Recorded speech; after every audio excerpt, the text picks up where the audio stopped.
Hello दोस्तों, इस YouTube channel पर आपका स्वागत है। आप इस टेस्ट को लगाइएगा और अपना फीडबैक जो है कमेंट बॉक्स में ज़रूर दीजिएगा।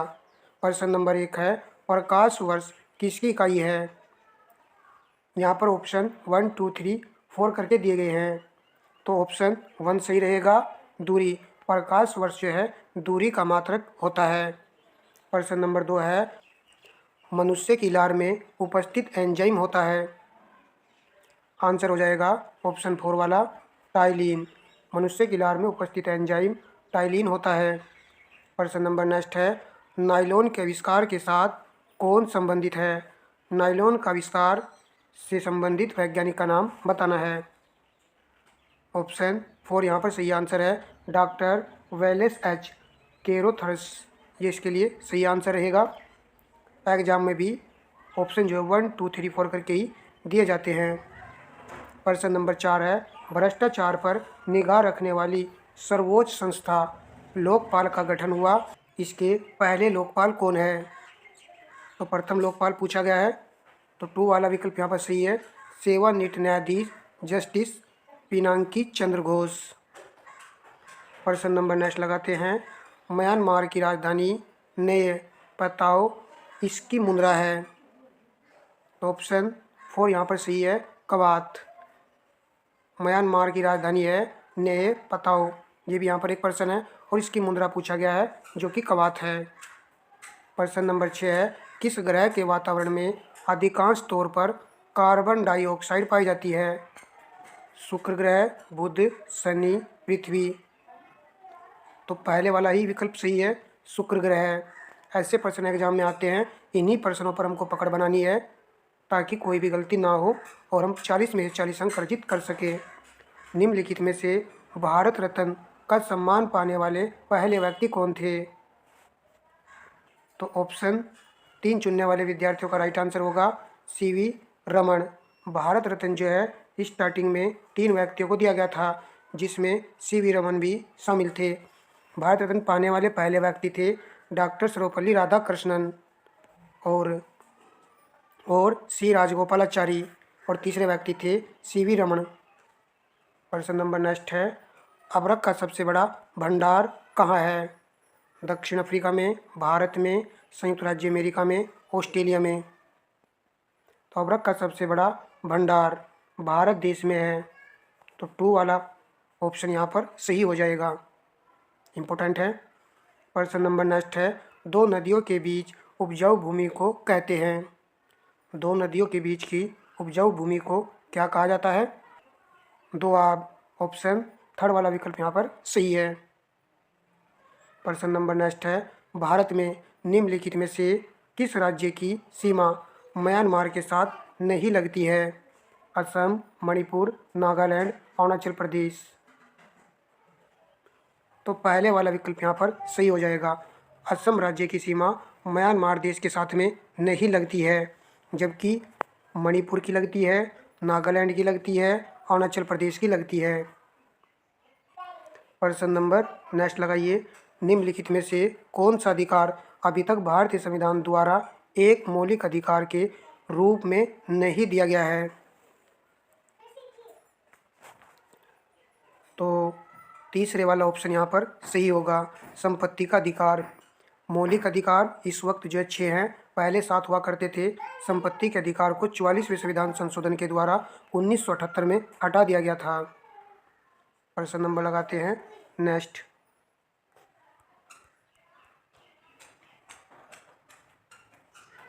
निम्नलिखित में से किसका नाम भारत के पहले स्वतंत्र संग्राम से संबंधित नहीं है? रानी लक्ष्मीबाई, अशफाक उल्ला खान, बहादुर शाह जफर सेकंड, तात्या टोपे। तो ऑप्शन 2 वाला विकल्प यहाँ पर सही हो जाएगा, अशफाक उल्ला खान।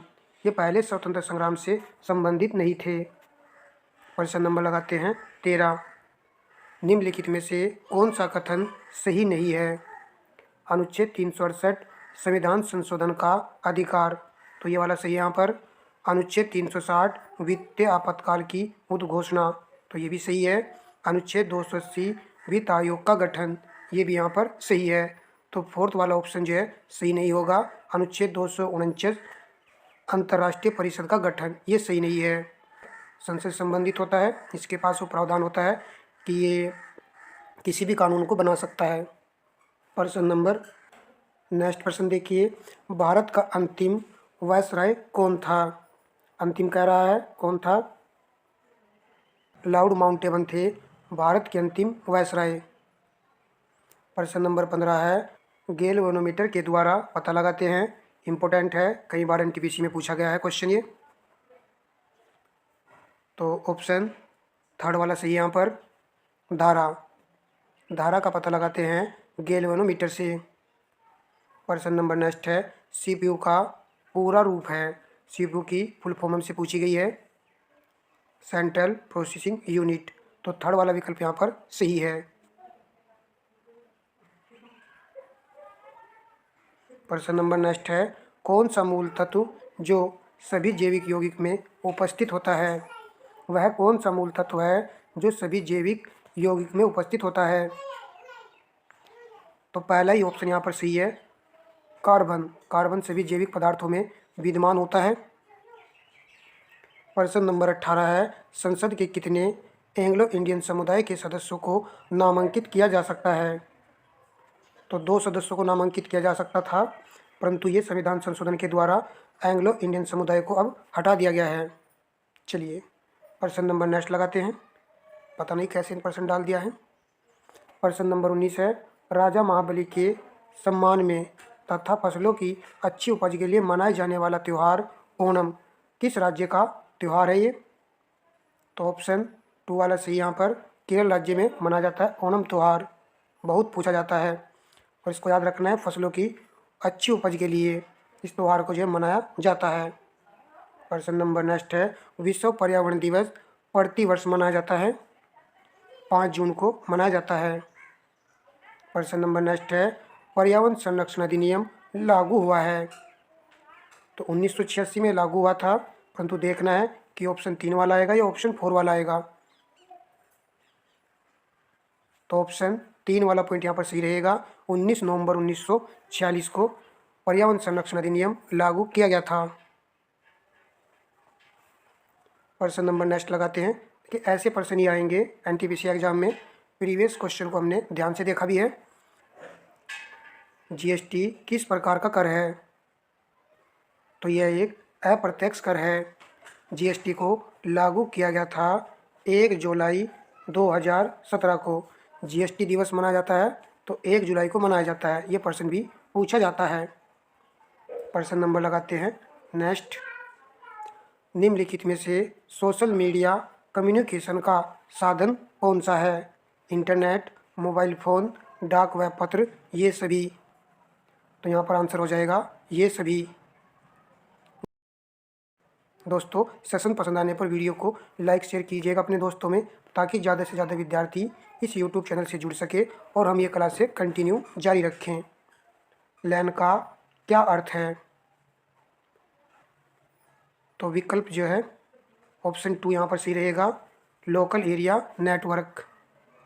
प्रश्न नंबर देखते हैं नेक्स्ट, अमृतसर में स्वर्ण मंदिर किस सरोवर के मध्य स्थित है? सिख सरोवर, अमृत सरोवर, खालिद सरोवर, ब्रह्मा सरोवर। तो अमृतसर में कह रहा है तो नाम से कंफर्म हो जाएगा अमृत सरोवर। 2 वाला ऑप्शन यहाँ पर सही है।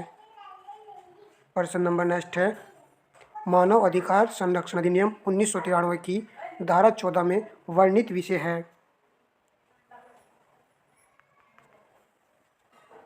तो तीसरा ऑप्शन यहाँ पर सही रहेगा, अन्वेषण। अन्वेषण का अर्थ होता है खोज। प्रश्न नंबर नेक्स्ट है, मानव अधिकार संरक्षण अधिनियम 1993 के किस अध्याय में मानव अधिकार न्यायालय का वर्णन किया गया है? तो अध्याय 6 में किया गया है। 4th वाला ऑप्शन यहाँ पर सही होगा। एनटीपीसी का सिलेबस बहुत बड़ा है, सभी सब्जेक्ट में से प्रश्न जो पूछे जाते हैं। मानव शरीर के संपूर्ण शरीर के द्रव्यमान का कितने प्रतिशत रक्त की मात्रा होती है? ये कह रहा है मानव शरीर के संपूर्ण शरीर के द्रव्यमान का कितने प्रतिशत रक्त की मात्रा होती है? तो तीसरे वाला ऑप्शन यहाँ पर सही रहेगा, 9%। पर्सन नंबर नेक्स्ट है, मूली किसका एक उदाहरण है? क्या मूली गट्ठा है, जड़ है, कंद है, फल है? तो मूली एक प्रकार की जड़ है। 2 वाला ऑप्शन यहाँ पर सही है। पर्सन नंबर नेक्स्ट है, निम्न में से किस में एंथोनोइक एसिड होता है? तो ऑप्शन पहले वाला सही, यहाँ पर सफ़ेद सिरका को कहा जाता है एंथोनोइक एसिड। पर्सन नंबर नेक्स्ट है, तमिलनाडु के तंजौर में स्थित बृहदेश्वर मंदिर, जिसे 1003 से 1010 के बीच चोल शासक प्रथम राजराज चोल ने बनवाया था, इसके निर्माण में किस प्रकार की सामग्री लगी थी? संगमरमर दिया गया है, ग्रेनाइट दिया गया है, बुलवा पत्थर दिया गया है, सीमेंट एवं लकड़ी। सही आंसर चुनना है आपको। ऑप्शन 2 सही यहाँ पर, ग्रेनाइट। तो ग्रेनाइट का जो है इसमें प्रयोग किया गया था, ग्रेनाइट सामग्री का प्रयोग किया गया था और इसको बनवाया था राजराज चोल ने। बृहदेश्वर मंदिर जो कि तमिलनाडु के तंजौर में है। इस प्रश्न में कई प्रश्न जो है छुपे हुए हैं। प्रश्न नंबर नेक्स्ट लगाते हैं, निम्नलिखित में से कौन से मानव रोग बैक्टीरिया जीवाणु के कारण उत्पन्न होते हैं? हैजा, टीबी, कुकर खांसी, ये सभी। तो यहाँ पर आंसर होगा ये सभी। प्रश्न नंबर 33 है, मानव शरीर में अनैच्छिक मांसपेशियाँ कहाँ होती हैं? क्या दिल में होती हैं, या जबान में होती हैं, लिम्ब में होती हैं, दिमाग में होती हैं? अनैच्छिक मांसपेशियाँ, तो पहले वाला विकल्प यहाँ पर सही होगा, दिल में। अनैच्छिक मांसपेशियाँ होती हैं जो हमारी इच्छा के अनुसार कार्य नहीं करती हैं। और पेशियाँ 3 प्रकार की होती हैं, एक रेखित पेशी, अरेखित पेशी और हृदय पेशी।